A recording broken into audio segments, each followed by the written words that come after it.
19h, 21h, le Ramadan et vous, avec Abdelkrim Branine, sur Beurre FM. Le Ramadan et vous avec le Cheikh Mohamed Bagrafil jusqu'à 21h. Comme promis, on va écouter tout de suite Safia qui nous appelle du Val d'Oise, le 95. Safia, bonsoir, salam alaikum. Alaikum salam. Oui. Bonjour. Donc Bonjour. je me présente, moi j'ai 13 ans. D'accord. Et je voulais juste savoir, parce que moi le Ramadan je le fais pas tout le temps parce que c'est un peu dur pour moi. Et je voulais savoir si les jours où je fais le Ramadan, si je fais pas la prière, est-ce que mon Ramadan il compte quand même? Safia, elle a 13 ans, elle fait le Ramadan, pas toujours parce que c'est quand même un petit peu dur à son âge. Elle veut savoir si son Ramadan est valide même si elle ne fait pas la prière, Safia. Naam, ma fille, le Ramadan est valide, mais il faut que tu fasses la prière également. C'est comme si on te disait, tu avais le choix entre avoir seulement des friandises et des friandises plus de la limonade, et tu prends les friandises et tu laisses la limonade. Donc il faut faire les deux, c'est mieux de faire les deux, c'est obligatoire de faire les deux même. OK? Mais ce que tu fais c'est déjà bien, mais il est de ton devoir également de faire la prière, surtout plus important d'ailleurs. Voilà Safia, merci. Et je voulais aussi savoir, est-ce que c'est vrai que pendant le Ramadan le diable il est pas Et il est pas quoi? Il est pas je sais pas en fait comment poser ma question. Oui, alors la dernière fois, il y a quelqu'un qui nous a demandé, c'était un enfant également qui nous a demandé si le diable était en prison pendant le Ramadan. Alors, c'est les diables, il y a des diables il y a diables et diables. Le grand maître, Shaitan, lui, il n'est pas emprisonné. Ceux qui sont emprisonnés, c'est ceux qui seraient en mesure de faire du tort, notamment aux gens qui vont prier la nuit. Donc cela, le prophète sallallahu alayhi wa sallam a dit وَصُفِدَتِ الشَّيَاطِينَ, ils sont jetés dans les îlots maritimes. Donc de manière à ce que la personne qui part dans la nuit à la mosquée puisse partir sans crainte d'être dérangé par quelqu'un qui l'embêterait dans la rue en lui faisant mal. Mais c'est pas Iblis, Shaitan dont on parle. Merci Safia, bon Ramadan. De rien, merci. Salam alaikum ma fille. Alors on a une question via Facebook, je vous la lis, Cheikh. Donc c'est une personne qui nous dit salam alaikum Cheikh Bagrafil. J'ai une demande si possible. Alors ma question concerne le Coran. J'aimerais connaître quelles sont les règles en termes de récitation coranique et j'aimerais savoir quelle est aujourd'hui la récitation qui se rapproche le plus de celle du prophète alayhi salatu wassalam ou des sahabas et des pieux prédécesseurs. Et sa demande, c'est la deuxième partie de sa question. Pouvez-vous en ce mois de Ramadan nous offrir une récitation d'une sourate? Barakallahu fikum et bon Ramadan. Wa alaykum assalam wa rahmatullahi ta'ala wa barakatuh. En fait, le Coran est le livre de tous les livres de la planète depuis que l'homme est homme, qui a fait l'objet d'autant de soins, tant par rapport aux règles de récitation que par rapport à la protection du texte lui-même. Tout le monde sait, par exemple, que chez nos frères d'autres confessions, nos frères en humanité, eh bien, nous trouvons des textes qui divergent d'une région à l'autre ou d'un groupe parmi les groupes confessionnels d'une même religion à l'autre. Le Coran, lui, Allah subhanahu wa ta'ala dit dans le Coran en défiant le monde et le temps, Inna nahnu nazzalna dhikra wa inna lahu lahafidhun. Nous sommes ceux qui ont révélé le rappel et nous le protégerons certainement ila yawmiddin, jusqu'à la fin des temps. C'est-à-dire que Allah, à travers ce verset, défie quiconque voudrait corrompre le Coran, qu'il ne le pourra pas. Il défie même le temps, que ce n'est pas parce que le temps passe que le Coran finira un jour par être corrompu. Des gens s'y sont essayés et ils ont échoué. Parce qu'Allah subhanahu wa ta'ala a fait en sorte qu'à chaque fois qu'une corruption veut être faite, eh bien, on s'en aperçoit tout de suite. Pas plus tard qu'hier, j'ai eu un de mes élèves qui m'a montré au début de Surat Al-Imran un verset que des gens ont tenté de modifier, et Allah subhanahu wa ta'ala tout de suite il nous fait prendre conscience de l'erreur qui existe, que quelqu'un a essayé de glisser, et c'est ainsi que depuis la nuit des temps, depuis que le Coran est révélé, eh bien, des gens s'y sont essayés, ont essayé de le corrompre, ils n'ont pas réussi. Ensuite, il y a toujours par rapport à l'histoire du Coran, eh bien, la façon dont le Coran a été réunifié. Du vivant du prophète sallallahu alayhi wa sallam, tous les chapitres du Coran étaient entiers. Et le prophète sallallahu alayhi wa sallam, c'est-à-dire que Jibril alayhi salam révélait au prophète sallallahu alayhi wa sallam les versets du Coran selon des contextes bien précis, en lui disant tel verset est la suite de tel autre qui a déjà été révélé dans tel autre chapitre. Bref, du vivant du prophète sallallahu alayhi wa sallam, avant sa mort, tout le Coran a été révélé et entier. Donc il n'y a pas de place au doute. Il n'y a pas de place au doute de ce point de vue-là. Et ensuite, certains compagnons connaissaient le Coran par cœur. Ils n'étaient pas très très nombreux, mais il y en avait certains, dont les Khulafa al-Arba'a, les 4 califes, dont des gens comme Ubay ibn Ka'b, des gens comme Zayd ibn Thabit, et d'autres qui connaissaient le Coran par cœur, et qui, lorsque Omar ibn al-Khattab constate que à la guerre dite de Ghazwatul Yamam, la guerre qui a été menée du temps de Abu Bakr as-Siddiq durant les 2 ans de règne et 3 mois qui ont été les siens, lorsque des gens ont refusé de s'acquitter de la zakat et qu'il y a eu l'apostasie qui s'est installée et qu'il a fallu livrer bataille, eh bien, beaucoup parmi les compagnons du prophète sallallahu alayhi wa sallam qui connaissaient le Coran par cœur se sont retrouvés morts dans cette guerre. Et Omar ibn Khattab vient et dit: Ya Abu Bakr, si on ne regroupe pas le Coran dans un livre, parce que il était écrit sur des parchemins, etc. Si on le regroupe pas, tu vois que les gens qui le connaissent par cœur meurent les uns après les autres dans des batailles. Abu Bakr as-Siddiq au départ n'était pas chaud, comme diraient les jeunes, mais il a fini par le convaincre. Et quand il l'a convaincu, il a fallu que tous les deux aillent convaincre un compagnon qui s'appelle Zayd ibn Thabit.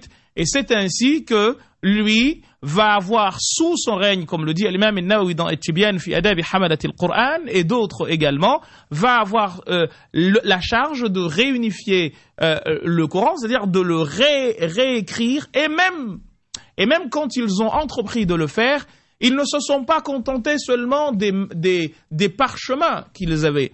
Mais Omar ibn Khattab a exigé qu'il fallait que, pour qu'un verset soit accepté comme tel, que 2 personnes venant d'horizons différents, par exemple on est assis là, on réunifie, on écrit Surat Yasin. Il fallait par exemple que 2 personnes viennent de 2 coins différents de la ville de Médine et que chacun récite le même verset au minimum, de la même façon. Il n'y a que 2 versets dans le Coran qui sont l'objet d'une histoire, mais comme diraient les Italiens, bellissima, parce que seuls 2 versets du Coran ont été récités par une personne et acceptés comme tels. Pourquoi? C'est le verset à la fin de Surat At-Tawbah. لقد جاءكم رسول من أنفسكم عزيز عليه ما عنتم حريص عليكم بالمؤمنين رؤوف رحيم. Et puis, من المؤمنين رجال صدقوا ما عاهدوا الله عليه فمنهم من قضى نحبه ومنهم من ينتظر وما بدلوا تبديلا. Ces 2 versets-là vont être récités par un compagnon qui s'appelait Khuzayma. Et Khuzayma, le prophète sallallahu alayhi wa sallam, regardez comme quoi Rasul sallallahu alayhi wa sallam, le prophète, ma kana yantiqu anil hawa, il ne parlait pas dans le vent. Ce qui va se passer, c'est que alors qu'un jour le prophète sallallahu alayhi wa sallam était à Médine, il a commercé avec une personne qui lui a vendu une bête. Et Khuzayma est passé derrière, la personne qui a vendu la bête, le prophète sallallahu alayhi wa sallam lui a dit: je reviendrai chercher ma marchandise que j'ai achetée.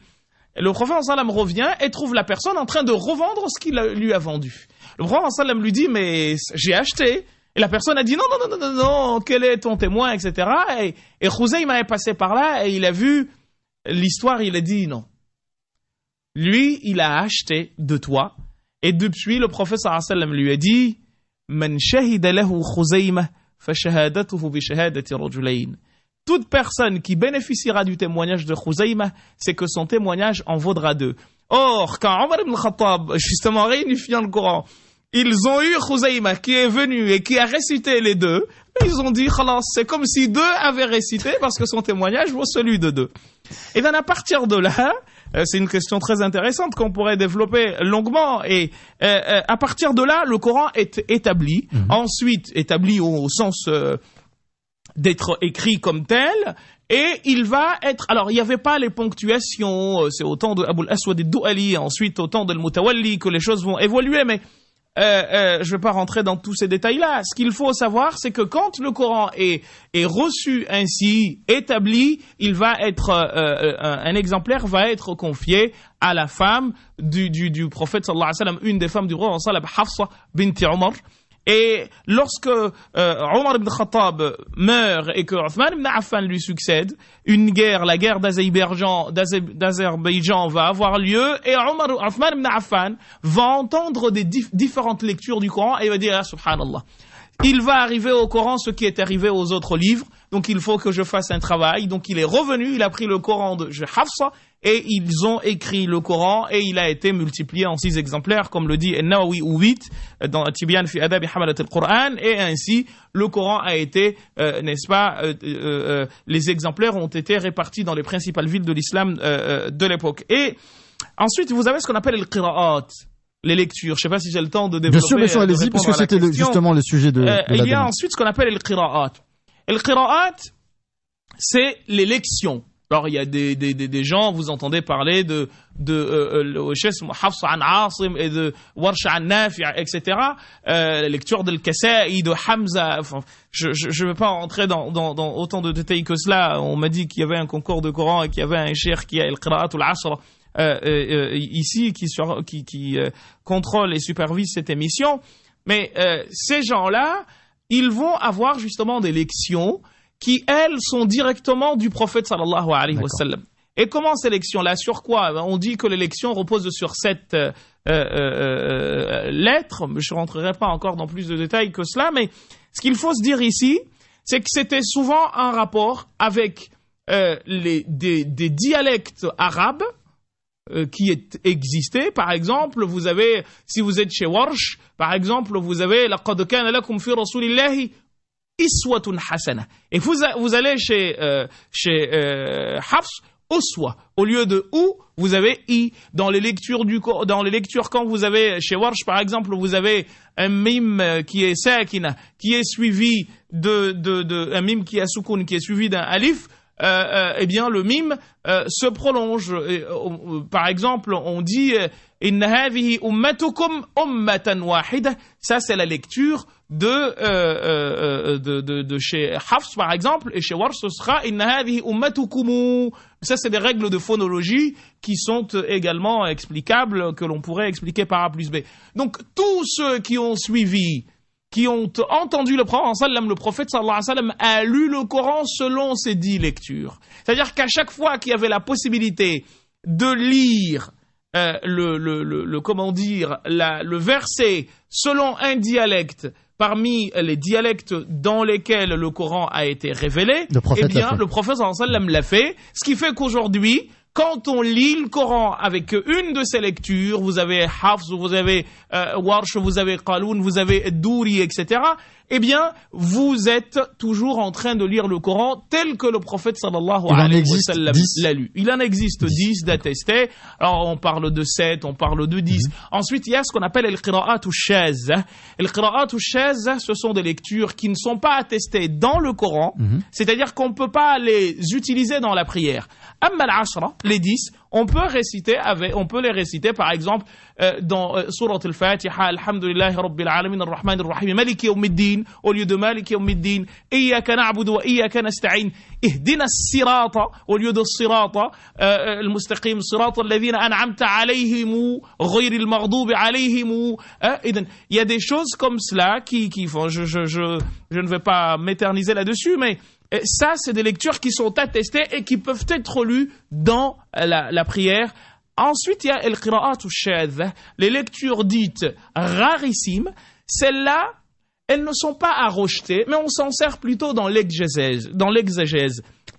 Tout à l'heure, par exemple, je vous parlais du dernier verset, les versets de Khuzayma. Aïcha radhiyallahu anha wa ardaha et Fatima, il est recueilli que quand elle lisait ces versets-là, le verset dit laqad ja'akum rasulun min anfusikum azizun alayhi ma anittum harisun alaykum bil mu'minina raufur rahim.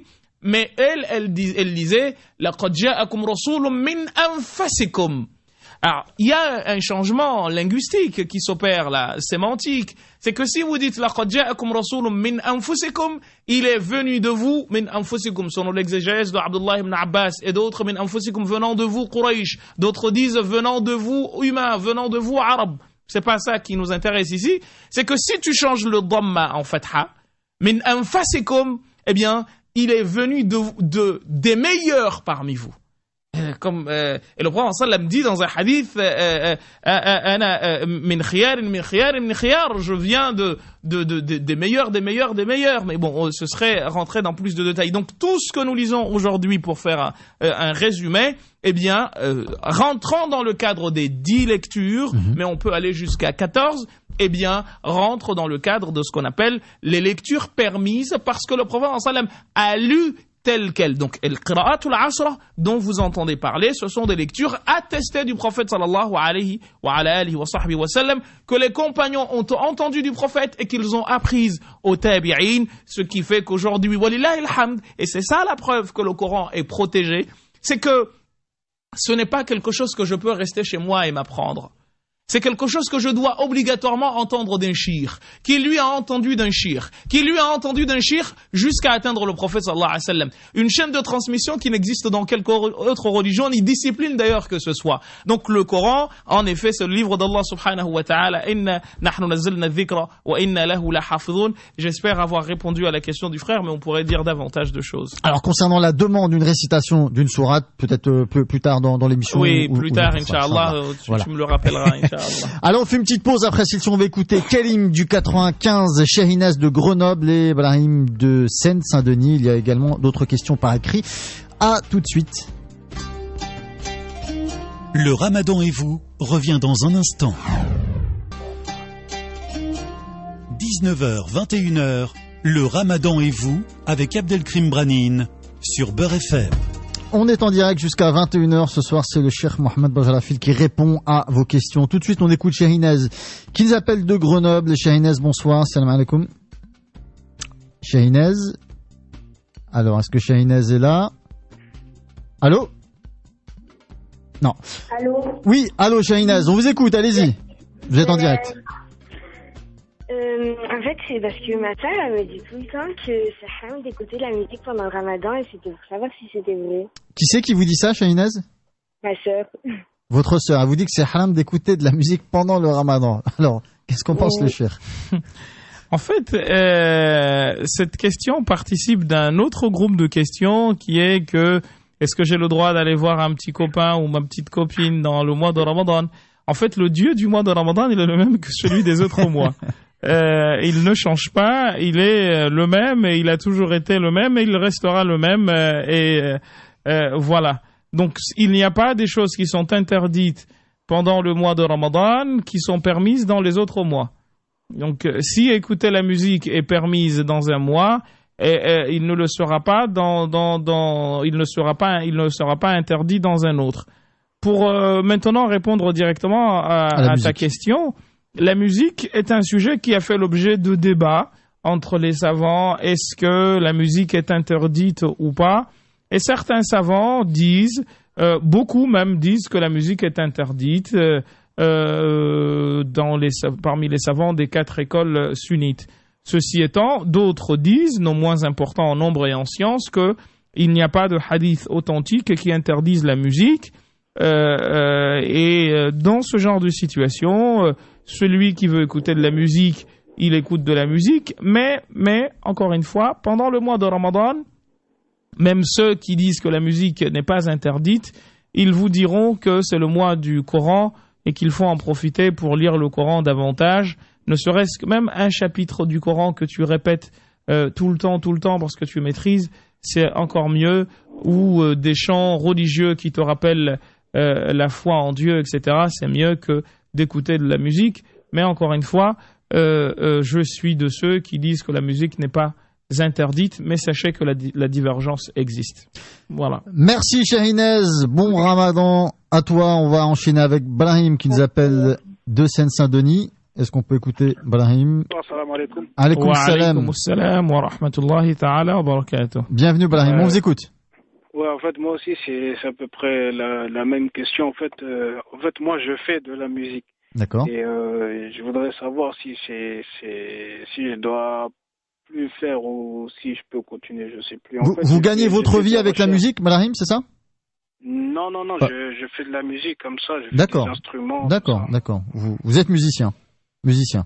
Pas musicien, mais je fais des instruments de rap, tout ça, donc... D'accord. Je sais pas si...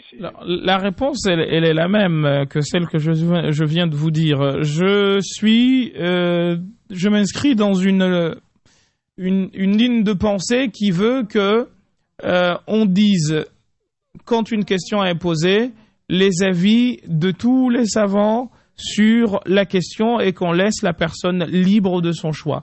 Je vous ai dit tout à l'heure que des savants, qui sont très nombreux, la majorité même des savants des 4 écoles, dit que la musique est interdite. Seulement, je vous dis, les propos du prophète sallallahu alayhi wa sallam sur lesquels il s'appuie, il se trouve qu'aucun d'eux n'est à l'abri d'une critique quelconque, même ceux qui sont dans le Bukhari. Ce qui veut dire en fait que on ne peut pas s'appuyer là-dessus pour certains savants, comme Ash-Shawkani dans Nail al-Awtar, qui recueille tous ces hadiths et donne le détail de chacun de ces hadiths pour dire en fait que in fine il n'y a pas de hadith sahih dans le domaine. Même Cheikh Youssef al-Qaradawi a écrit un magnifique livre à ce sujet intitulé Fiqh al-Ghina'i wal-Musiqa fi Dawi al-Qur'an wa Sunnah, qui remonte à une bonne vingtaine, voire une bonne trentaine d'années derrière.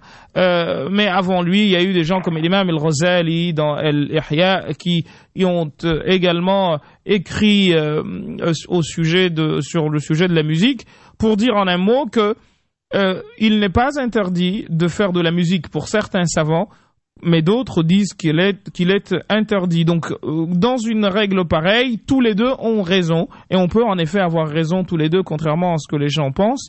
C'est possible, vous pouvez en faire. Par contre, pendant le mois de Ramadan, si j'ai un conseil à vous donner, lisez le Coran, privilégiez la lecture du Coran davantage qu'écouter de la musique. Alors, une question par écrit, on a Vikram qui nous dit salam alaikum cheikh, est-ce qu'il existe des dérogations au fait une femme musulmane puisse être avec un non musulman, et si oui, lesquels? Ça, c'est une des questions problématiques. Ici, il y a la fille du prophète sallallahu alayhi wa sallam qui était mariée avec un homme avant que celui-ci ne se convertisse à l'islam, et d'ailleurs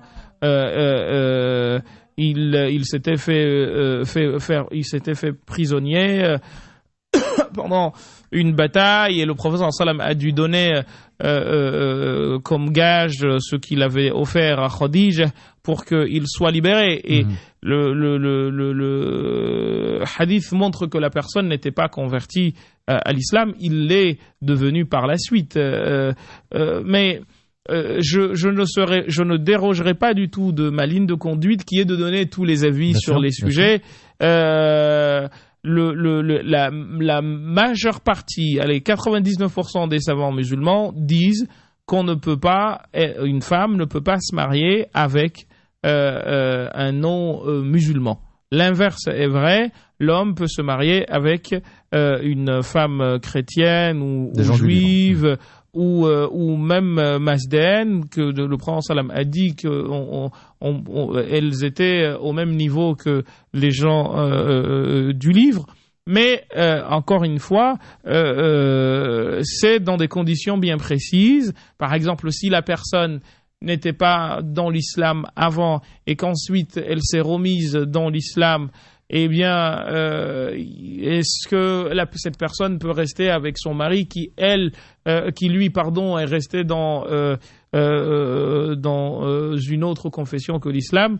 il y a cet avis-là qui existe, qui est ultra minoritaire et tout ce que vous voulez, mais il est là. Moi, je ne suis pas censeur, mais sachez que la majeure partie des savants musulmans, 99,99,99 disent que ce n'est pas possible. Sachant, cher, que l'interdiction émane des savants, elle n'est pas attestée dans le Coran. Le Coran si, le Coran dit clairement que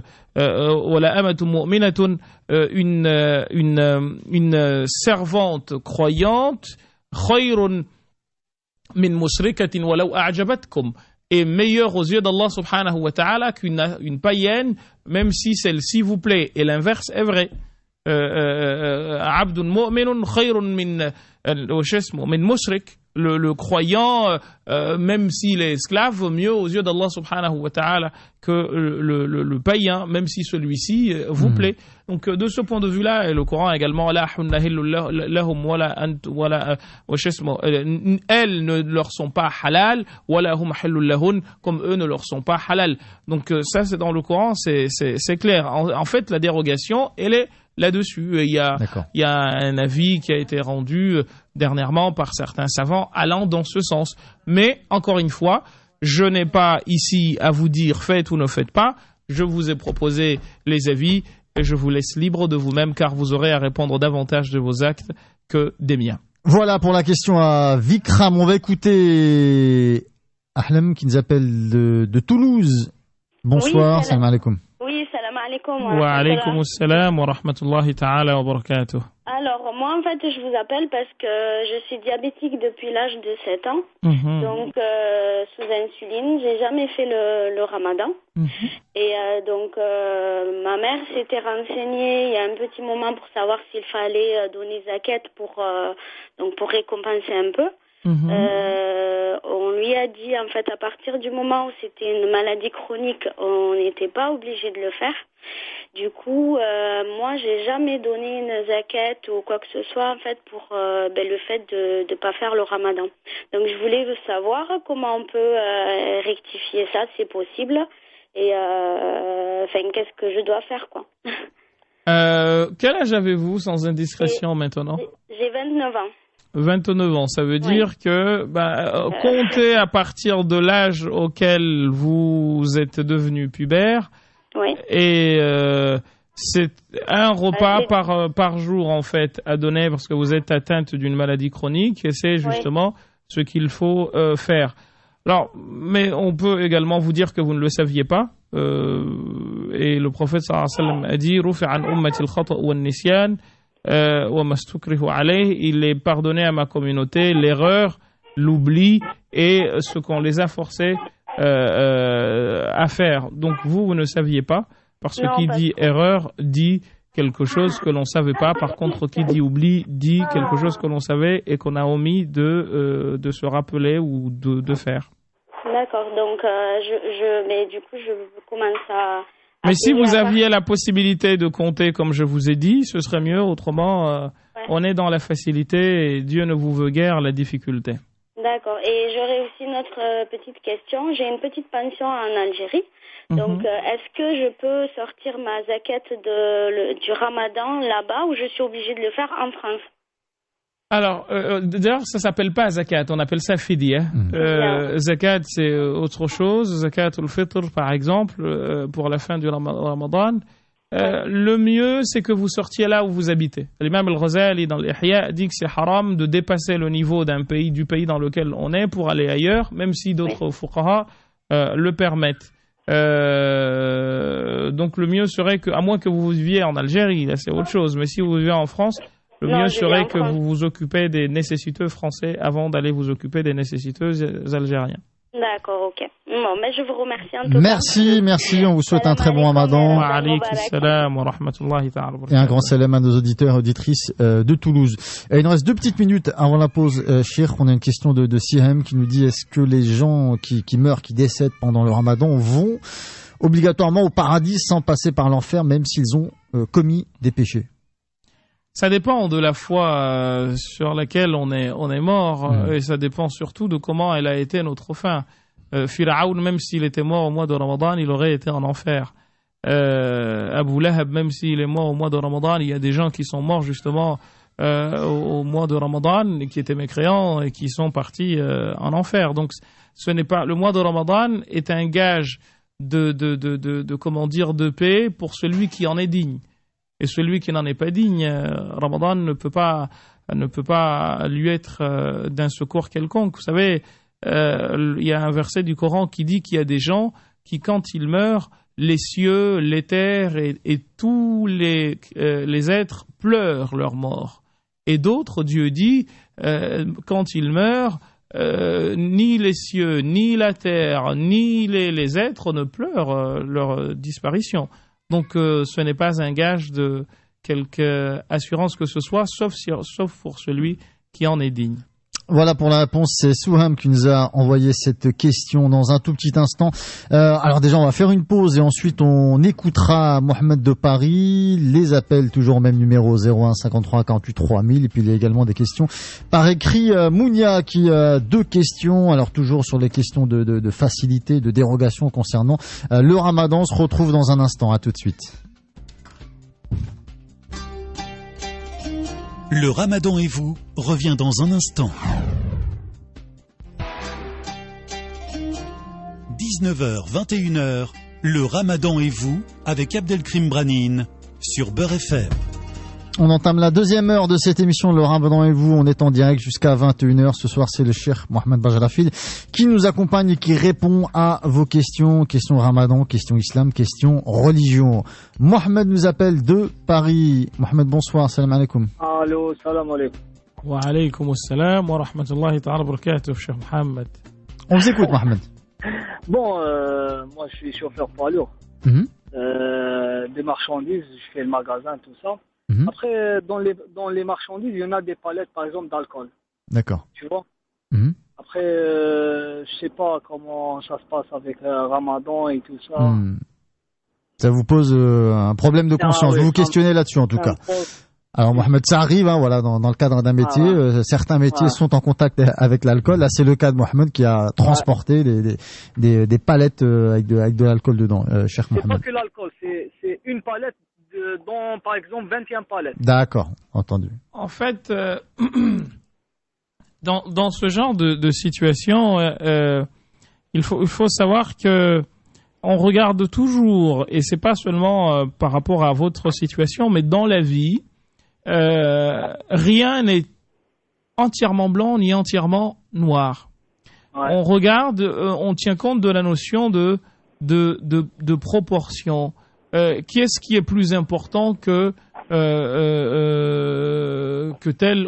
proportion est plus importante que l'autre. Lorsque vous me dites, par exemple, que c'est occasionnel qu'il y ait cela, on va regarder, d'ailleurs, le Coran nous l'apprend au sujet de l'alcool, même pour rester dans la même logique.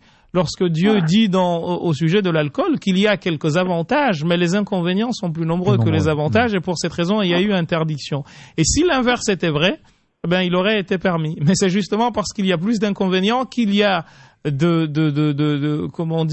d'avantages que celui-ci est interdit. Et c'est la même chose dans le reste des pratiques même de la charia. En général, on regarde toujours la notion de proportion, sauf dans des cas particuliers de fiqh dont on parlera pas maintenant, mais qui sont, pour ainsi dire, à traiter de cette façon. Donc, c'est comme quelqu'un, par exemple, qui travaille dans un commerce où, il y a 99 types de produits et il y a l'alcool. Est-ce que l'argent est halal? Bien sûr, l'argent est halal parce qu'il est le petit pourcentage de l'alcool est en quelque sorte englouti dans et par la masse de l'objet, exactement, de la marchandise. Donc Inch'Allah fi khayr. Il y a d'autres fatawi de l'imam Abu Hanifa, comme c'est dans le livre d'Al-Kasani et de Ahmed ibn Hanbal, mais je préfère ne pas les dire parce que ça fait partie encore des choses que certains parmi nous ont du mal à comprendre. Donc on s'arrêtera là-dessus, on se contentera de cela. En tout cas, vous pouvez continuer votre travail, Inch'Allah. Merci Mohamed, bon courage à vous en tout cas pour le travail. Merci à vous de m'avoir, merci. Merci à vous. Merci. Salam alaikum. On va écouter Rosa qui nous appelle du Val d'Oise, de 95. Rosa, bonsoir. Salam alaikum. Bonsoir. Alors, je souhaite un bon ramadan à tous les musulmans d'abord. À vous Et aussi. j'aurais voulu savoir, en fait, j'ai une question à poser à propos du maquillage. Est-ce que on a le droit de mettre de l'anti-cerne? Parce que j'ai regardé sur Internet, mais ça fait vraiment débat, en fait. Ça fait débat sur Internet.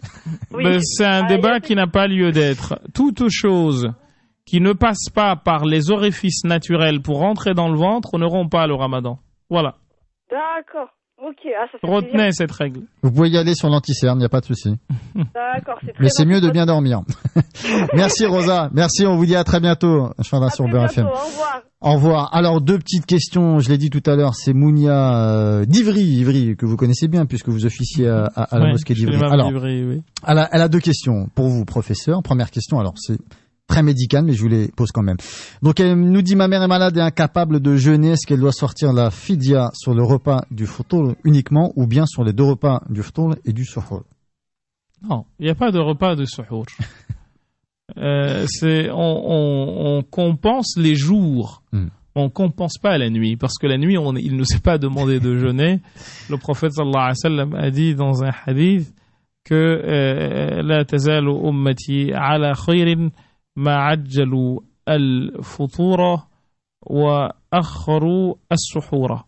Ma communauté n'aura de cesse d'être dans le bien, ne cessera d'être dans le bien aussi longtemps que elle anticipera, elle précipitera la rupture du jeûne et retardera le médianoche.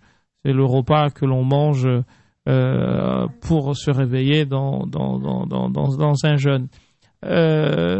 Donc il n'y a pas de suhour déjà de ce point de vue-là. Ensuite, le fidya, c'est si la personne en est capable, c'est-à-dire si la personne en a les moyens.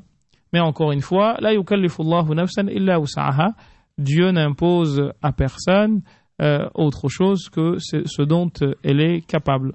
Deuxième question, c'est un peu dans le même style, c'est concernant son fils. Elle nous dit, mon fils a été malade lors du ramadan de l'année dernière, il lui reste 3 jours à jeûner. Est-ce que quand il va les jeûner après ce ramadan, est-ce qu'il doit aussi sortir la fidya? Oui, pour certains savants, oui. Pour d'autres, non. Mais pour certains savants, oui, il doit sortir. Donc il peut ou faire les deux ou seulement les rattraper?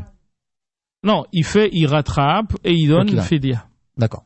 Voilà, il rattrape et il donne l'équivalent d'un repas pour autant de fois qu'il a raté de jours. On revient aux auditeurs par téléphone. Abou Bakar nous appelle de Nice. Bonsoir, salam alaikum. Alaikum salam. On vous écoute, bienvenue Abou Bakar. Oui, j'ai une question à poser à Cheikh. J'ai dit, il y a une question à poser à Cheikh. Fadal, on vous écoute. Je vous écoute, mon frère. D'accord. En fait, ma question est un ami qui a posé une question par rapport au ramadan. Ça veut dire, lui, il profite de cette occasion pour arrêter de fumer. Donc, il est allé consulter le médecin et le médecin lui a prescrit des patchs pour l'utiliser. Des patchs. Des patchs. Oui, des patchs, oui. D'accord, nicotine. Pour arrêter la cigarette. D'accord. Donc, sa question est de savoir est-ce qu'il peut utiliser ça durant la journée, pendant le ramadan? Mettre ses patchs pendant qu'il jeûne, voilà, tout simplement. C'est comme faire une piqûre. Encore une fois, la règle, elle est là. Toute chose qui ne passe pas par les orifices naturels pour rentrer dans le ventre ne coupe pas le ramadan. Voilà la règle. Donc il peut y aller sur les patchs, Abou Bakar, l'ami. D'accord. Merci à vous. Ok, merci beaucoup. Merci, on vous dit à très bientôt. Et un grand salam à tous nos auditeurs et auditrices. De Nice, Meissa nous appelle du 92. Bonsoir Meissa. Oui, bonsoir, assalamu alaikum. Alors moi j'ai deux petites questions. Wa alaikum assalam wa rahmatullahi ta'ala wa barakatuh. On vous écoute pour la première, allez-y. Oui, j'ai une question qui m'angoisse là parce que j'habite à Rueil-Malmaison au niveau du calendrier. Alors j'ai été chez le boucher. Le calendrier du boucher, mon calendrier, il n'y a rien à voir. Je m'explique. Par exemple, le Maghreb à Rueil, c'est 21h58. Et parce que l'autre fois, hier, vous aviez dit, Abdelkrim, qu'il fallait prendre le calendrier chez les bouchers. Et le Maghreb, c'est 22h. Ah, j'ai pas dit ça, moi. C'est pas ça, ça devait pas être moi. Il a cherché les calendriers chez le boucher. Non, c'était pas moi, ça devait être quelqu'un d'autre. Mais allez-y, on vous écoute, Maïssa, il n'y a pas de souci. Alors, qu'est-ce que je fais? Je romps le jeûne à 21h58 ou à 22h? D'accord. Alors, ça, c'est une question, en effet, qu'on nous pose également via la page Facebook. Alors, petit résumé, il y a plusieurs calendriers différents. Il y a surtout cette histoire d'angle. Est-ce que vous pouvez nous expliquer ça, Cher? En fait, il y a deux angles qui font l'objet oui. qui sont aujourd'hui mis en concurrence. Il y a le 12 degrés et le 18. Les deux, en toute honnêteté, sont bons. Quoi qu'il arrive. Et les deux conduisent à des résultats qui varient d'une demi-heure à peu près à 3/4 d'heure. Surtout pour le Fajr, en effet, ça change. Voilà. On a une demi-heure près. Ouais. Et ce qu'il faut se dire, c'est une chose. Il y a un hadith du prophète sallam, mais des fois je me dis pourquoi les gens se prennent la tête là où il ne faut pas. Il y a un hadith du prophète sallallahu alayhi wa sallam où le prophète, il est dans le Bukhari. Il nous a dit que les compagnons du prophète sallallahu alayhi wa sallam, avant de rompre, ils entendaient le Fajr, donc l'appel à la prière, et le prophète sallam leur a dit: ne vous arrêtez pas de manger quand vous entendez Bilal faire l'appel à la prière, parce que lui il fait l'appel à la prière la nuit, mais attendez plutôt l'appel de Ibn Maktoum. Or il se trouve dans les versions du hadith que certains lui disaient, parce que lui il était aveugle, donc il ne pouvait pas savoir si c'était l'aube ou pas, et les gens lui disaient: ah, c'est déjà l'aube, c'est-à-dire qu'il y avait déjà limite une lueur qui se voyait. Et le Coran d'ailleurs dit mangez, mangez jusqu'à ce qu'il vous soit possible de distinguer un fil noir d'un fil blanc. Donc il y a là encore une fois la preuve que en fait on est en train de se prendre la tête. Vous savez, pour être honnête avec vous, il y a un règlement de compte qui est en train de se faire. Il y a des gens qui veulent saisir une occasion pour régler des comptes avec une organisation, pour ne pas la nommer l'UOIF. Et je trouve ça dommage parce que, encore une fois, il s'agit là de questions de fiqh. Et les questions de fiqh sont des questions qui acceptent, et il faut vraiment qu'on le comprenne, la notion de divergence. Et le prophète sallallahu alayhi wa sallam dit dans un hadith: ikhtilaf ummati rahma, la divergence de ma communauté est une miséricorde. Donc je voudrais sincèrement que les gens se méfient, qu'ils fassent attention. Si on arrête quelqu'un de manger et qu'ensuite cette personne développe un problème, c'est nous qui en sommes responsables. Alors qu'il aurait pu manger jusqu'à 1 heure, par exemple. Il y a l'heure. Donc il n'y a pas un calendrier de la vérité, un calendrier faux. Les deux sont bons. D'accord. Et d'ailleurs, ils ont tous les deux été retenus par le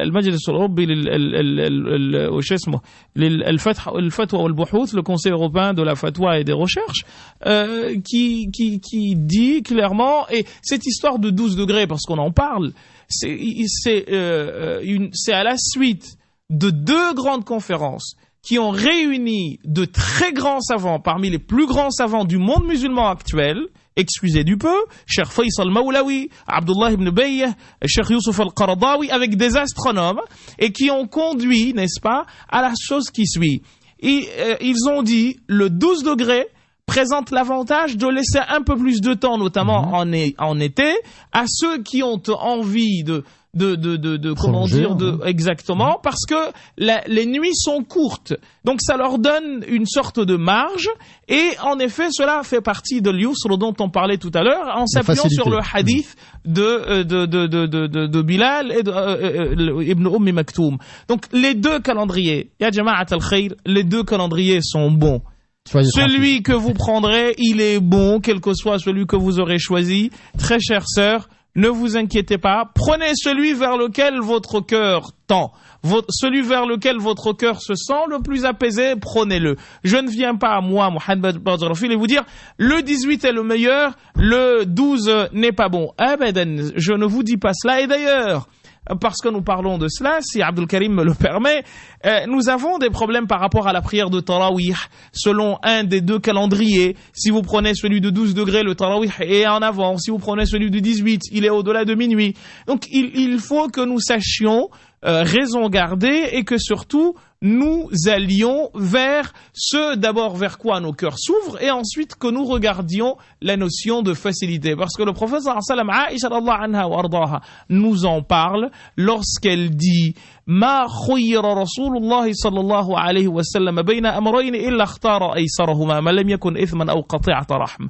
Jamais il n'a été proposé au prophète sallallahu alayhi wa sallam d'opter entre deux solutions sans qu'il opte pour la plus facile à condition que celle-ci ne conduise pas à la rupture d'une famille ou à un péché clair. Donc, ya jama'at al-khayr, les deux calendriers sont bons. Ne cherchons pas à régler des comptes avec celui-ci, telle ou telle organisation. Moi, encore une fois, j'ai aucun intérêt avec ces organisations, j'appartiens à aucune. Je suis musulman, j'espère que Dieu m'aidera à mourir musulman. Le reste, les appartenances, ceci, cela, m'importe très peu. Mais par contre, il se trouve que maintenant, il y a des décisions juridiques qui sont là, qui existent et qu'on apparente à l'UEIF. Le calcul astronomique, c'est l'UEIF, comme si Ahmed ibn Surayj, El-Bazil Abul Abbas ibn Surayj, qui a vécu en 240 après le Hijra, était de l'UEIF, comme si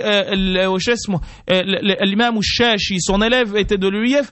Donc, il faut qu'on soit un peu honnête et que les questions de fiqh, de science, on les laisse de côté et qu'on prenne finalement les questions telles quelles et qu'on arrête de regarder parce que justement si tu regardes la personne avec laquelle l'histoire est arrivée, eh bien le Coran nous a appris le contraire. Le prophète nous a dit al-hikmatu dallatul mu'min, la sagesse c'est quelque chose de perdu pour le croyant.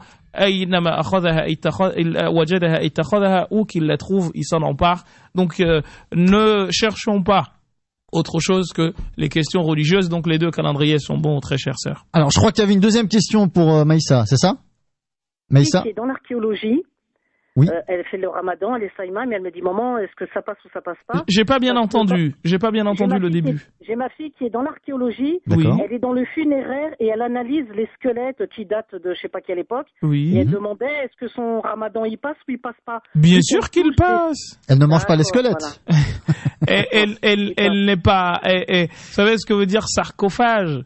Oui, mais c'est du Moyen-Âge, c'est gallo-romain, ça fait rien. Oui, mais en fait, c'est en plaisantant. Sarcophage veut dire manger le corps, en fait. Ah, d'accord. En tout cas, c'est très intéressant comme étude. Quand elle touche les squelettes, elle doit dire parole de Bismillah, est-ce qu'il faut qu'elle dise quelque chose? Elle doit? J'ai pas compris. Quand elle touche les squelettes. Un squelette, est-ce qu'elle doit dire quelque chose en arabe? Même en français, elle aurait pu dire quelque chose si elle devait dire quelque chose. Non, elle a rien à dire. Ah ben, c'est ce qu'elle a fait, alors. Voilà. Merci beaucoup. Tout va bien. Merci. Barakallahu. Merci. Salam alaikum wa rahmatullahi ta'ala wa barakatuh. Merci. Merci Maïssa. Très bon ramadan à vous, à votre fille, à vos proches. Quelle heure? 20h16. On va faire une pause? Oui, on va faire une petite pause. On me fait signe. Après celle-ci, on écoutera Fares de Lyon, une autre chérinaise, mais de Corse. Ça fait plaisir, un appel de Corse. Un appel de Carcassonne, c'est Nadia. Un autre Mohamed de Paris. Puis j'ai également pas mal de questions par écrit. On va essayer de répondre à tout le monde. Enfin, le Cheikh va essayer de répondre à tout le monde. À tout de suite. Le Ramadan et vous revient dans un instant. 19h, 21h, le Ramadan et vous, avec Abdelkrim Branine, sur Beurre FM. Il est 20h22, vous êtes sur Beurre FM, le Ramadan et vous avec le Cheikh Mohamed Bagrafil jusqu'à 21h. 01 53 48 3000, comme annoncé avant la pause. On va écouter Fares qui nous appelle de Lyon. Fares, bonsoir, salam alaikum. Alaikum salam. Bienvenue Fares, on vous écoute pour votre question.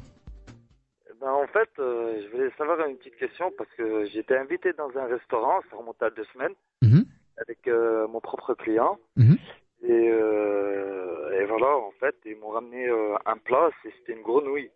Et je voulais savoir si c'était halal ou pas parce que... Est-ce que les musulmans peuvent manger de la grenouille ou pas? Les shawafi'a, c'est pas permis, mais il y a une divergence en fait là-dessus. Voilà. D'accord, parce que, comme on m'a dit, ça vivait dans l'eau et sur terre. Alors moi, je le considère comme un hout, un poisson. C'est comme le cas de Sulhafat, la tortue. C'est pour ça que je vous ai dit que chez les Shafi'ites, il y a la divergence, est-ce qu'on mange, est-ce qu'on mange pas. Certains disent que ça se mange pas, d'autres disent que ça se mange. Et sur quoi on se base pour interdire éventuellement de manger ce... Parce qu'en fait, il y a plusieurs règles qui sont plus ou moins fixes. Les animaux qui chassent par leur croc, les animaux qui chassent par les griffes, les animaux, justement, comme il dit, qui sont mis, qu'on appelle des batraciens, si ma mémoire est bonne, qui sont à la fois, ou amphibies, qui sont à la fois marins et terrestres.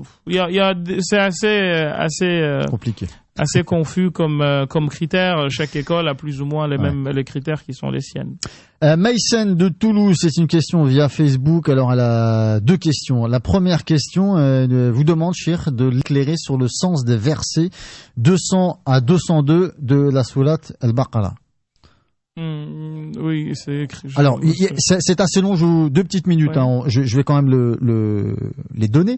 Alors, ouvrez les guillemets, quand vous aurez achevé vos rites, alors invoquez Allah comme vous invoquez vos pères, et plus ardemment encore, mais il est des gens qui disent seulement Seigneur, accorde-nous le bien ici-bas. Pour cela, nulle part dans l'au-delà, et il est des gens qui disent Seigneur, accorde-nous de belles parts ici-bas, et belle part aussi dans l'au-delà, et protège-nous du châtiment du feu. Ceux-là auront une part de ce qu'ils auront acquis, et Allah est prompt à faire rendre compte. En fait, là, c'est des versets qui concernent le pèlerinage. Et en fait, avant, les gens faisaient les tours circumambulatoires autour de la Kaaba en étant nus, et entre autres choses, et surtout qu'ils se glorifiaient. Moi, je suis un tel, fils d'un tel. Or, justement, le pèlerinage, son propre, entre autres choses, c'est de faire en sorte que tout le monde soit habillé comme quand on est venu au monde, c'est-à-dire avec un drap blanc et un point à la ligne. Et le riche, alors tu n'as pas le droit pour les hommes, par exemple, de porter des habits cousus ou ni même des chaussures cousues pour éviter justement, ou te parfumer pour éviter que tu te distingues par quelque trait que ce soit des autres, que le riche se distingue du pauvre. Et eux, avant, ils parlaient de leur père. Moi, je suis le fils d'un tel. Et c'est pour ça que Dieu dit, Uzkurullah, a parlé d'Allah subhanahu wa ta'ala, comme vous parliez de vos parents, ou en mieux encore. Et bien entendu, Allah subhanahu wa ta'ala a fait un distinguo entre ceux qui demandent à ce qu'Allah subhanahu wa ta'ala leur donne des choses ici, et ceux qui ont cru, qui eux demandent la réussite dans les deux mondes. Rabbana atina fid dunya hasana wa fil akhirati hasanatan wa qina adhaban nar. Seigneur, donne-nous le bien dans ce bas monde et le bien dans l'autre monde, et mets-nous à l'abri de l'enfer, ou du châtiment de l'enfer. On va écouter, alors on va aller en Corse avec Shahinez. Bonsoir, salam alaikum. Allô? Oui, on vous écoute, Shahinez, allez-y. Salam alaikum. Wa alaikum salam. Je voudrais poser une question pour l'imam. On vous écoute. Alors, par contre, Shahinez, il doit y avoir une radio ou une télé à côté, on vous entend très très mal. Il faudrait l'éteindre. Voilà. أنا مريضة وراجلي مريض كمان واخا الطبيب قال لنا ما نصوموش حنا كنصومو. أنا مريضة كندير مريضة من العينين ديالي كندير تقطيرة كتهود لي في الكراجم ديالي مرة وراجلي فيه الضيقة كيدير البومبا وحنا كنصومو واش دايز لينا ولا لا؟ والله معذرة يا أمي عمتي لا أفهم شيئا مما تقولين. لو تكلمت باللغة العربية الفصحى أو بالفرنسية لكان أحسن. الدارجة أنا عندي شوية صعوبة في الفهم.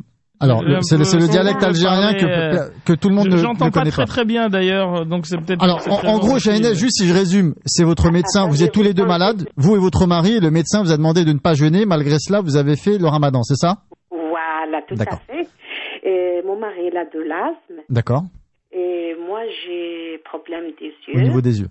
Et moi, quand je me dégoûte, ça descend dans la gorge. Et mon mari, toujours, il met de la pompe. Et quand même, on fait le ramadan. Est-ce que c'est bon?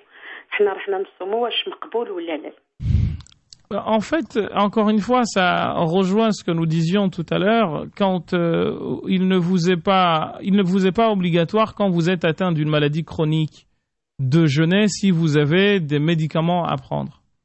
Ensuite, pour répondre à votre question, il y a un débat entre les jurisconsultes musulmans par rapport à à ce qui arrive dans le ventre. Est-ce que toute chose qui arrive dans le ventre rompt le ramadan?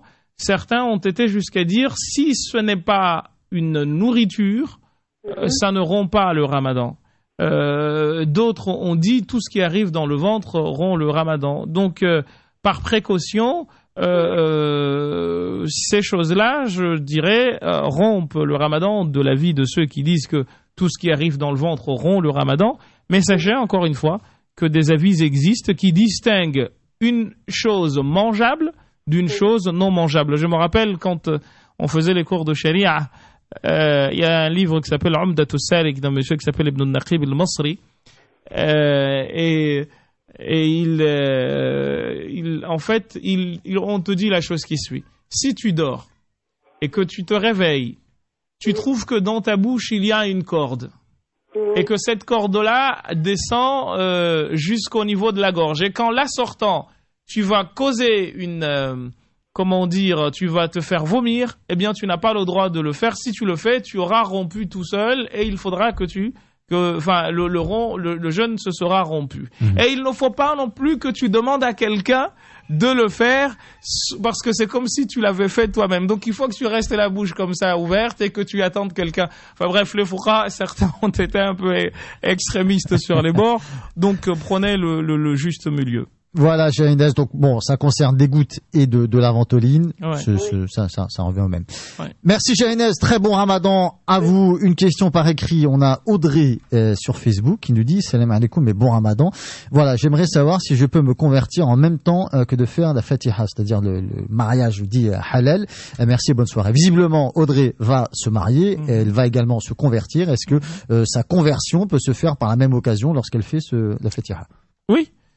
Oui, mais juste une petite chose, c'est que maintenant, nous disons clairement que les mariages religieux ne suffisent plus. Et qu'il faut nécessairement que celui-ci soit précédé ou accompagné d'un mariage civil au mieux. Enfin, au pire, pardon. Mais les mariages qui se font sans mariage civil, très chère sœur, je vous rappellerai juste une phrase que je cite souvent à mes élèves de Lacan, je crois, dans les séminaires, qui disait « L'amour commence toujours par une série de chatouilles et se termine en flambée d'essence. Quand tout va bien, il n'y a pas de problème, mais quand tout commence à foirer, là, les problèmes commencent. » Et malheureusement, dans la législation musulmane, il y a tout un ensemble de droits qui sont reconnus à la femme, qui ne sont pas respectables ici, ou en tout cas que ceux qui font cela, la plupart d'entre eux, et je parle par expérience, parce que en tant qu'imam, on a eu à marier avant que nous n'en venions à prendre cette décision, il y a des gens qu'on peut appeler des dhouaq, passez-moi l'expression, des gens qui sont des goûteurs en arabe. Je me marie avec la sœur, et puis après, une fois la rencontre physique effectuée, ni vu ni connu. Et très chère sœur, je vous mets à l'abri de cela. Faites attention. Enfin, je vous mets. Beaucoup d'abus. Il y a exactement beaucoup d'abus. Alors, ce qui est marrant, c'est que quand c'est nous, on se dit, de toute façon, trouvez-moi une solution parce que c'est seulement mon cas à moi. Ben oui, mais tu n'es pas exceptionnel. Personne n'est exceptionnel. Et ce qui est arrivé à l'autre finira un jour par t'arriver. Ne te sens pas à l'abri d'un malheur qui est arrivé à l'autre, dit le poète. Car comme il est mort, tu finiras toujours par mourir. Et visiblement, certains frères, certaines sœurs aussi, ont moins peur de Dieu que de l'administration française. Bah oui. Et puis, en fait, c'est aussi un côté humain. Vous savez, au temps où Omar ibn Khattab a dû mener les batailles, notamment pour la libération ou plutôt la conquête de la Perse, ils sont venus, ils ont parlé. Omar est venu, il a parlé aux compagnons, rien à faire. Et parce que c'est des humains encore une fois. C'est à quel moment quand on leur a dit il y aura un butin, il y aura ci, il y aura ça. Parce que l'islam est une religion qui prend l'homme en tant que tel. On n'essaie pas de faire de l'homme, on considère pas l'homme comme un ange. Et c'est pour cette raison qu'il est dit un homme et une femme qui se retirent tout seuls dans un coin, il y a danger. Pourquoi? Le troisième c'est Shaitan. Et les autres disent non, abadan. L'islam est clair de ce point de vue-là. On protège, n'est-ce pas? On essaye de prévenir les crues en construisant des digues.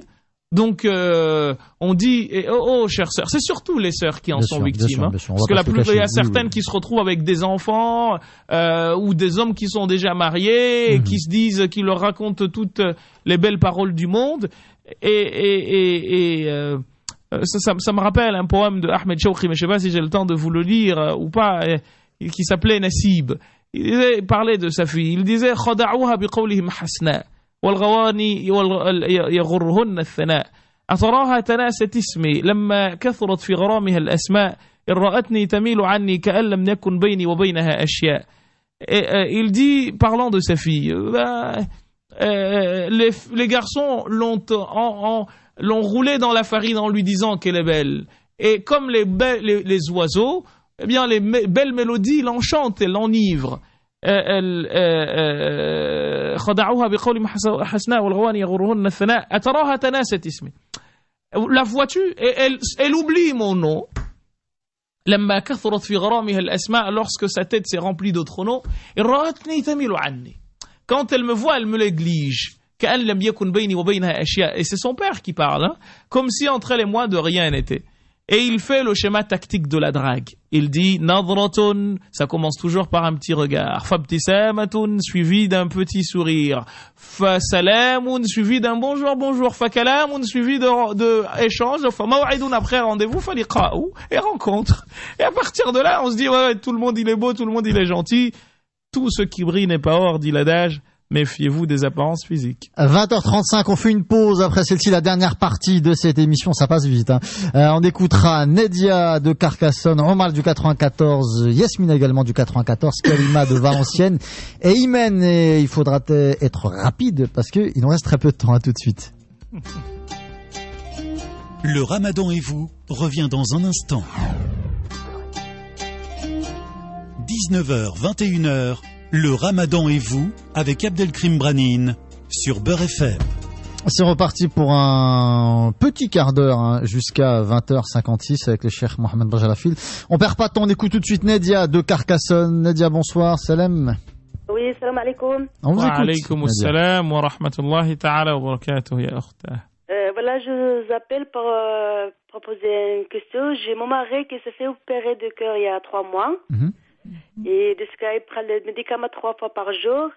Et le médecin, il a conseillé, il ne le fait pas. Et pour savoir qu'est-ce qu'il doit faire, est-ce qu'il paye la somme, je ne sais pas, je veux savoir. D'accord. La réponse est simple. Si c'est une maladie, si c'est sporadique, si c'est... ça se fait, Inch'Allah, il va en guérir et il va retrouver un rythme normal et qu'il ne sera pas obligé de prendre ses médicaments tout le temps.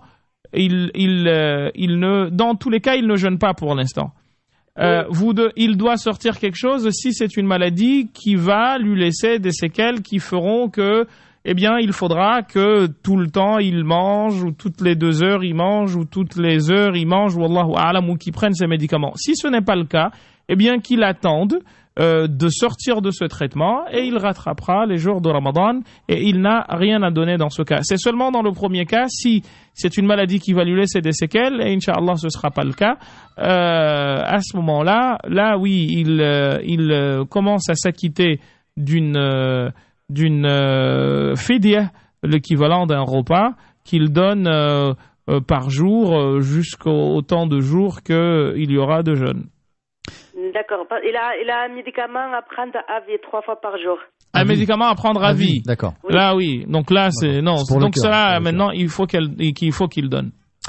Merci Nadia et bon rétablissement en tout cas à votre mari et bon Ramadan. Omar nous appelle du 94. Bonsoir. Salam alaikum. Oui, Omar. bonsoir. Wa alaykoum assalam wa rahmatullahi ta'ala wa barakatuh, cher Omar. Moi, c'est juste un point que je veux faire avec le shir.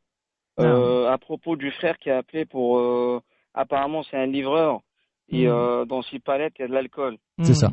Parce que selon mes connaissances suffisantes de l'islam, apparemment, Allah subhanahu wa ta'ala, حرم عليكم الميسر والخمر وأكل لحم الخنزير وإلى آخره. ولكن le problème, c'est que vous avez dit qu'en quoi il peut continuer dans son travail. Moi, juste un point, ce que je pense, c'est qu'il faut qu'il évite ce travail. Après, vu que la crise et tout ça, mais il faut éviter tout ce qui est, s'il travaille dans l'alcool ou ce qui concerne le maïsir et tout ça, il faut l'éviter. Maintenant, bien, selon mon avis, hein, c'est qu'il cherche un autre travail où il touche plus au khamr, ce qui est l'alcool, ou au maïsir ou l'argent sale en fait. C'est ça. Parce que selon mes connaissances, je vous ai dit, qui sont suffisantes par rapport à l'islam, c'est que Allah subhanahu wa ta'ala hurrima alaykum al-khamr hamiluhu. Alors, juste en dehors de ça, Omar, vous aviez une question en dehors de ça? C'est juste un d'accord. Alors, restez en ligne, peut-être. Il faut faire attention dans ce genre de conclusion, cher frère, parce que le verset que vous avez lu, c'est un verset qui parle de la consommation. Là, on n'est pas du tout dans un cas de consommation, on est dans le cadre d'un cas de travail. Et ce que je dis souvent aux frères, c'est qu'il faut pas seulement regarder le verset texto, mais il faut, ou stricto sensu, il faut également regarder justement les objectifs, les finalités du verset. La question, elle est simple. C'est un frère qui travaille, qui est livreur. Il ne va pas changer de métier sous prétexte que parce qu'une fois par an ou par mois, il lui arrive d'emmener ça. C'est pas comme ça que le fiqh fonctionne. C'est pour cette raison que je vous ai dit justement que les fuqaha ont été clairs là-dessus. Quand tu as quelque chose qui est grave comme ça et qui se mélange en fait avec quelque chose qui est beaucoup plus important, on considère la quantité importante comme l'emportant sur le reste. Je vous donne un exemple. Vous avez par exemple une quantité d'eau. La quantité d'eau, par exemple aussi hacha, qui a de l'urine, quelqu'un qui urine dans une piscine, l'eau de la piscine ne devient pas mauvaise pour autant. Et vous savez pertinemment que l'urine est impure. Mais c'est pas parce que l'urine est impure que l'eau de la piscine va devenir, impure. Or, le prophète sallallahu alayhi wa sallam dit dans le hadith, إِذَا بَلَغَ الْمَاءُ الْقُلَّتَيْنِ لَمْ يَحْمِلِ الْخَبَثِ. Si l'eau atteint l'équivalent de 160 litres et demi, elle ne supporte pas de souillure. Donc il faut faire attention, ne pas faire trop rapidement de raccourcis, parce que quand on donne une réponse en essayant de rendre la vie aux gens facile. Et c'est là ce que l'imam al-Thawri disait, innama al-ilmu ar-rukhas. La science, c'est de trouver les voies de sortie aux gens. Le prophète sallallahu alayhi wa sallam nous a dit yassiru wa la tu'assiru. Facilitez et n'alourdissez point la vie aux gens. Parce qu'en allant dans ce sens, eh bien, même vivre dans le système actuel est interdit parce que nous savons que l'argent qui circule est un argent de riba, etc. Et on va finalement aller jusqu'à ne plus vivre du tout. Donc il faut pas seulement résumer les choses de cette façon, il faut regarder justement dans le sens de ce qu'on appelle le maqasid. Quelles sont les finalités derrière. Donc s'il lui arrive, je répète, j'ai pas dit qu'il lui était permis d'aller boire de l'alcool ou de transporter de l'alcool à chaque fois et de travailler dedans, c'est pas ce que je vous ai dit. Mais c'est quelqu'un qui travaille, qui est livreur, qui livre je ne sais combien de choses. On ne va pas lui dire change de métier parce qu'il t'arrive une fois à amener, je ne sais, un carton ou je ne sais quoi à transporter dans ce que tu fais. C'est pas comme ça que ça fonctionne. Et par rapport au hadith, la'anallahu ashra. Le hadith, fi sanadihi maqal. Déjà d'une, il faut que vous le sachiez. Dans la chaîne de transmission du hadith, il y a des choses à dire, mais je ne rentrerai pas là-dedans. Je vous ai dit tout à l'heure que j'allais pas rentrer dans ces détails-là, mais l'imam Abu Hanifa, comme rawahu al-Kasani, wa riwaya li Ahmad ibn Hanbal, comme vous avez dit que vous connaissez l'islam, donc je vous donne des références, il dit la chose qui suit.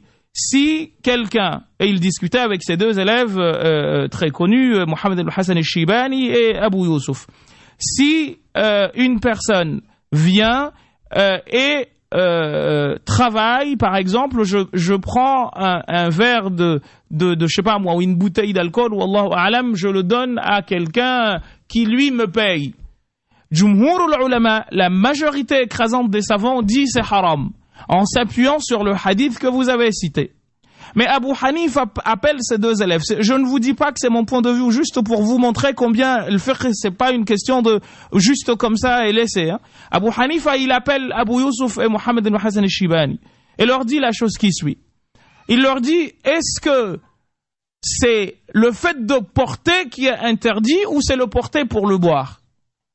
Et là, les autres ont dit de toute façon, nous on dit le fait de porter. Il leur dit, écoutez, est-ce que si je trouve de l'alcool dehors, est-ce que j'ai le droit de prendre cet alcool et de le verser quelque part pour pas qu'il ne soit bu? Ils ont dit oui, je pense que vous aussi vous diriez oui. Alors là, il dit, donc, et c'est Abu Hanifa, c'est pas moi, pour pas que vous disiez Mohamed Badrafi, il a dit telle chose. Et une version de Ahmed ibn Hanbal, radiallahu anhuma wa ardahuma, dit, eh bien, moi je distingue celui qui porte de celui qui boit. Et je donne la responsabilité entière à celui qui boit et non à celui qui porte. Donc, pour Abu Hanifa et pour Ahmed ibn Hanbal, pour une version qui est attribuée à Ahmed ibn Hanbal, la personne peut prendre le salaire. Mais je vous ai dit que je ne voulais pas rentrer dedans parce qu'il y a des choses qui sont peut-être un peu plus compliquées à comprendre pour des gens. Mais comme vous m'avez tendu la perche, voilà, je vous ai donné la réponse, mon frère. On va écouter nos trois derniers auditeurs, auditrices plutôt, Imen, Kalima et Yasmina. Et ensuite, on passera le relais au Cheikh Abdelali Mamoun et à Philippe Robichon. Imen, bonsoir. Salam alaikum, Imen. Salam alaikum. On vous écoute. Wa alaikum assalam wa rahmatullahi ta'ala wa barakatuh. Oui, alors merci. J'ai deux questions, moi, assez différentes.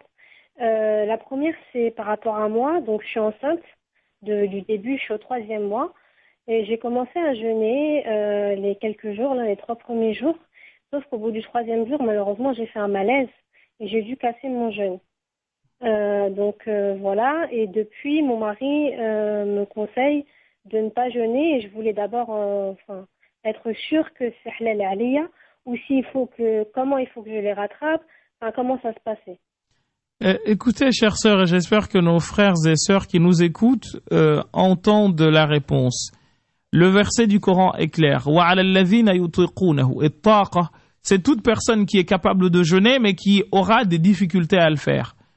Une femme qui allait un enfant, une femme qui est enceinte, une personne qui est malade et qui peut le faire, mais avec difficulté. Il vous est donné l'autorisation de ne pas jeûner et de rattraper après. Par contre, sachez une chose, très chère sœur, vous n'êtes pas malade. Être enceinte, ce n'est pas être malade. C'est la plus belle des choses qui soit, c'est la plus belle des situations qui soit. Mais, étant donné que vous n'êtes pas que vous, mais vous êtes deux en un, comme Ariel, pour plaisanter, eh bien, vous êtes amené également à penser au noble locataire de votre ventre. Et dans ce cas, vous avez en vous 2 vies dont il faudra que vous preniez soin. Donc, si vous voyez encore une fois que vous avez une difficulté, vous arrêtez. C'est une règle. Je ne sais pas si vous avez suivi notre intervention dès le début.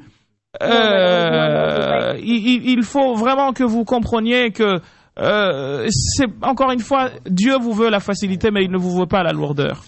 S'il vous plaît. Alors, la deuxième partie de la question, Imen, on y va? Oui, très rapidement. Donc, j'ai juste mon mari qui travaille de nuit, qui dort en fait grosso modo à partir de 13h et qui se réveille à partir de Maghreb juste pour casser le jeûne. Je voulais savoir si c'est Ijouz Ali ou pas. Si elle ou pas. Oui, l'imam al-Ghazali dans Bidayatul Hidayah disait au tout début qu'il y a des gens auxquels il est même obligatoire de dormir et qu'il est haram de se réveiller uniquement pour faire les actes obligatoires. Et c'est pas le cas de votre mari, mais c'est juste pour vous donner un exemple. Il dit quelqu'un qui n'est pas capable, en étant en veille de s'empêcher de dire des péchés ou de faire des choses qui sont interdites, il lui est obligatoire, dit Al-Ghazali dans Bidayatul Hidayah, de dormir. Le cas de votre mari, c'est qu'il travaille de nuit, et bien entendu, le corps doit se reposer, donc c'est bien entendu quelque chose de normal. Merci Imen, bon ramadan à vous, à votre mari. Kalima de Valenciennes, est-ce qu'elle est là? Bonsoir. Oui, bonsoir. Oui. Salam alaikum. Alaikum salam Kalima, on vous écoute. Alors j'avais une question, deux petites questions au Cheikh. Donc il y a quelques années que je suis issue d'une famille musulmane, on va dire. Hein. Et donc je me suis mise à la prière et au dîn. D'accord, à la pratique, ok. Voilà, à la pratique. Et par contre, on m'avait fait un cadeau d'un Coran. Et maintenant, j'ai mes filles, machallah, qui suivent mes pas et qui le lisent. Et comme moi, elles le trouvent extrêmement difficile à lire et à comprendre. Moi, par moment, je suis obligée de lire parce que c'est un Coran mixte, on va dire, écrit en arabe et en français. D'accord. Et je dois des fois lire 2-3 fois la page pour bien assimiler, bien comprendre D'accord. le Coran. Et j'aimerais demander au cheikh s'il connaissait, lui, puisqu'il enseigne, s'il connaissait... là, je suis en train de me faire une petite bibliothèque extrait par l'Den, quoi. Et pour l'instant, je ne trouve pas, je vais pas dire un Coran simplifié, mais un Coran, bon, j'ai donc ma fille qui a 13 ans et ma fille qui va en avoir 18, pour qu'on puisse vraiment comprendre bien. D'accord. Alors, reste en ligne, Kalima. Alors, Kalima, elle a un Coran écrit en arabe et la traduction simultanée, si je peux m'exprimer ainsi, en français. Alors, je vais vraiment décevoir ma sœur, c'est que je ne lis pas tout ce qui touche l'islam, je ne lis pas en français. Je lis Molière dans Tartuffe, etc. Mais le Coran seulement en arabe. Non, malheureusement, donc je suis pas la bonne personne à qui demander des conseils pour une lecture de l'islam en français. D'ailleurs, on avait eu cette question au cheikh Ahmed Jaballah hier, et c'est vrai que je vais poser la question, est-ce qu'il existe une traduction plus recommandable qu'une autre? Elle veut pas une traduction, elle veut plutôt quelque chose qui lui facilitera la lecture à travers, si j'ai bien compris, la phonétique. Ouais. Et malheureusement, non, je ne sais pas. Ça ne veut pas dire qu'il n'y en a pas. Exactement. Il doit certainement y en avoir, mais je ne suis pas au courant. Dernière personne, Yasmina du 94. Bonsoir, salam alaikum. Allô, Yasmina? Salam alaikum. Oui, on vous écoute. J'ai une question par rapport, comme la personne qui est avant Karima. Je suis enceinte et je suis au dernier mois. D'accord. Alors, votre question, allez-y, Yasmina. Et c'est que je ne sais pas si je peux ne pas le faire parce qu'à partir de 16 heures, je peux plus. J'ai des vertiges, etc. Et j'ai peur de faire. Alors, peut-être Yasmina vient de nous rejoindre. Elle n'a pas écouté toute l'émission parce qu'on a évoqué la question plusieurs fois. Vous n'avez pas suivi du tout l'émission, ma sœur chère. C'est très simple. Dès lors que vous êtes en situation compliquée où vous ne pouvez pas, même la personne qui n'est pas enceinte, si je jeûne jusqu'à même midi et je suis à 2 doigts de tomber dans les pommes, il m'est obligatoire d'arrêter et de boire quelque chose ou de manger. Ça ne veut pas dire que je ne vais pas rattraper, mais c'est des questions qu'il faut vraiment que nous comprenions définitivement et que nous les enterrions définitivement. L'islam n'expose nullement la vie de l'homme à un danger quelconque pour une pratique quelconque. Rien du tout. Le jeûne, au contraire, parmi les vertus du jeûne, c'est que nous guérissons avec le jeûne. Donc, surtout vous qui êtes enceinte, vous pouvez ne pas jeûner et vous rattraperez après sans aucun problème et vous n'êtes pas pénalisé pour autant.